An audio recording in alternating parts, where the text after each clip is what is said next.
في وقت ما كنت أنا في إطار التعاون الفني ندرس في اللغة الفرنسية في إحدى المعاهد الثانوية في المغرب. كنا حديث تو المغرب قفزت علينا قفزة كبيرة، وكانوا زي سيتي اللي قريوا في المغرب. شوف توا المغرب وين وصلت واحنا وين وصلنا. هذو المغرب كي قلنا لهم الكلام هدايا عدلوا الامور وقاعدين ماشي. واليوم هذه بلاد ولات يعني رغم مشاكلها، رغم يعني ولات هي في بخصوص انا في المنطقه الكل يمكن من احسن البلدان اللي ماشيه القدام. لقاء اليوم كي يصدر التقرير نتاع التصنيف العالمي لجودة التعليم نلقاو قطر هي الأولى في الدول العربية. حكينا عليه المرة الأخرى.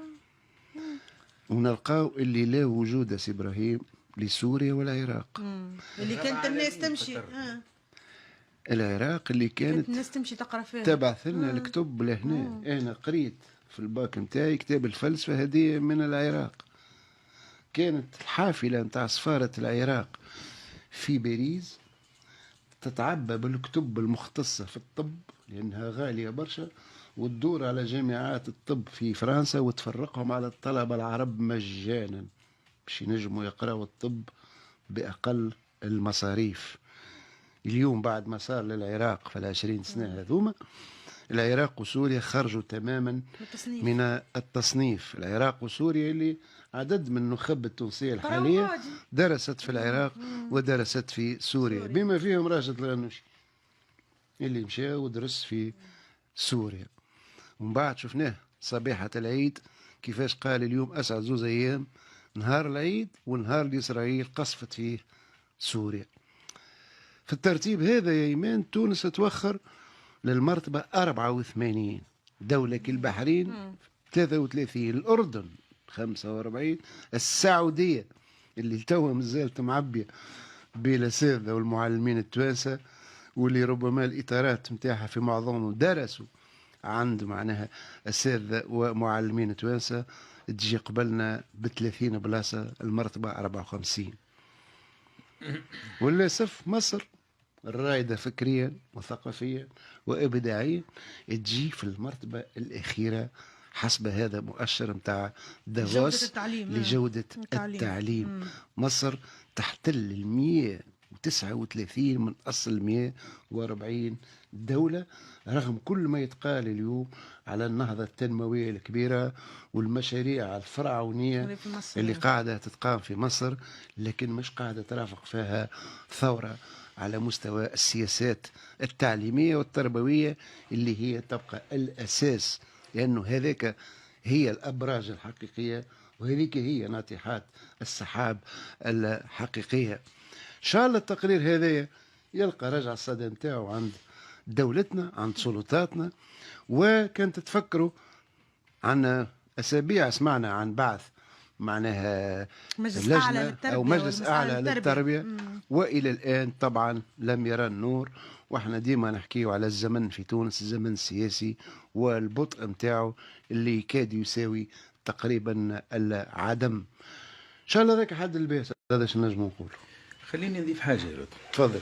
انت تذكرت قلت احنا كنا نصدروا في الفائدة متاعنا كانوا خيرة الإطارات متاعنا اللي تمشي. نذكر لك البلدان قطر والإمارات اللي هما تو الولا بفضل رجال تربية وتعليم توانسة، عمان، السعودية، الكويت، المغرب، الجزائر، موريتانيا وجيبوتي. وانا في وقت ما كنت انا في إطار التعاون الفني ندرس في اللغة الفرنسية في إحدى المعاهد الثانوية في المغرب.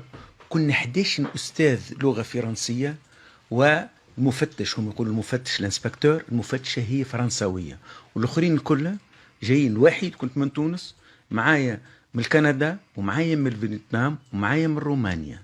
تو المغرب قفزت علينا قفزة كبيرة، وكانوا زادة إلى جانب ذلك السادة مشينا في نفس البعثة تاع رياضيات، تاع فيزياء، تاع علوم طبيعية، ومتاع ميكانيك، ومتاع إلكتريسيتي اللي قريوا في المغرب. شوف توا المغرب وين وصلت واحنا وين وصلنا. هذو الكل كانوا موجودين. ذكرت لك البلدان هذونا العربية فقط دون قضاء اقتصادي وقضاء تجاري شفاف وبروفيسيونيل يعني وحرفي. فمثلا الشيء هذا عملناه طبعا. اليوم ديما نحكيو على المغرب وعامله المغرب عام 2005 نحكي مع الوزير الاول تاع المغرب، يقول لي بالله تو انت عايش معانا هوني وتونسي، فسالي علاش تونس ماشيه يعني في الطريق اللي ماشيه فيه، والامور يعني والامور مضبوطه. في 2005 هذا 2005 10 سنين من بعد زميلتي اللي كانت عايشه في المغرب وتخدم على تونس نحكيه مره، قالت لي كلمني رئيس الوزراء التونسي منذ سنوات، قال لي بلي انت عايشه في المغرب، فسر لي شنو هو اللي خلى المغرب اليوم ماشي في هالطريق هذا الامور كي قالت لك لما هدايا قلت لها والله هذا يعني كما تاعنا عندي يعني. لانه فين كنا وفين اصبحنا.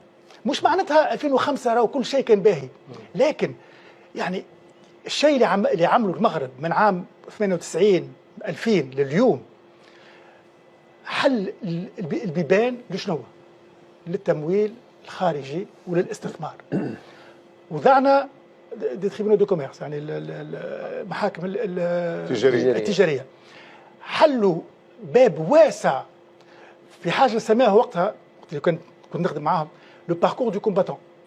كي انسان عنده باش يدخل في مشروع قداش من اوتوريزاسيون لازمك باش يعني هذا كل يا اما نحاوه يا اما تفاعلوا معاه يا اما نحاو منه سهل برشا. وعندهم مشاكل اخرى المغرب لكن حلوا برشا حاجات. والشيء اللي يلفت يعني الانتباه عام ونصف ولا عامين عملنا استراتيجيه التعاون بين البنك الدولي والمغرب. مشيت مجلس الاداره قدمنا استراتيجيه على 5 سنوات، الناس الكل فرحانه، المغرب ماشي مليح. في الاخر شكرت الجماعه الكل وبعد قلت لهم تعرفوا المغرب نتاع اليوم يعني اللي عامل تالي يفكرني في تونس 2008. ايش معناتها؟ معناتها يعني لي لوميير سون اوفير هكا امور ماشيه، لكن ثم حاجه من تحت قاعده ماهيش باهيه.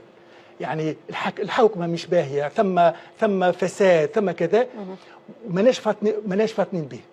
كي قلت الكلام هذايا ومن بعد في الاجتماع ممثل المغرب حكيت معاه وتفاهمنا باش نتلاقاو في الرباط الجمعه اللي من بعد باش نعملوا اجتماع كبير يعني بور لونسي الاستراتيجيه هذه.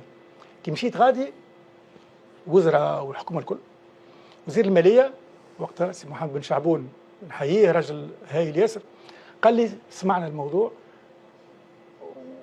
وجلاله الملك حط كوميسيون سماوها بور لو نوفو موديل ايكونوميك. حط كوميسيون حط عليها راجل هايل اليوم تو هو وزير التعليم العالي نتاعهم سي شكيب بن موسى. والكوميسيون هذه جات بتقرير كيفاش تغير اقتصاد المغرب باش يولي عنده اندماج اكثر بالشيء اللي صاير اليوم في العالم. فثم لازم يعني شنو احنا وقتها في تونس نقول الكلام هذا كبنك دولي كان عندنا مشاكل كبار مع تونس وقتها، نقولوا ثم مشاكل حوكمه مشاكل عدم الشفافيه وكذا. وصلنا الوقت ما عادش يحكيوا معنا كبنك دولي فك السنوات هذيك. شوف الفرق ما بين تونس وقتها ما عادش يحكيوا معاك وكيفاش تقولوا الكلام هذايا وكذا، والمغرب كي قلنا لهم الكلام هذايا عدلوا الامور وقاعدين ماشيين. واليوم هذه بلاد ولات يعني رغم مشاكلها رغم يعني ولات هي بخصوص لي انا في المنطقه الكل يمكن من احسن البلدان اللي ماشيه القدام.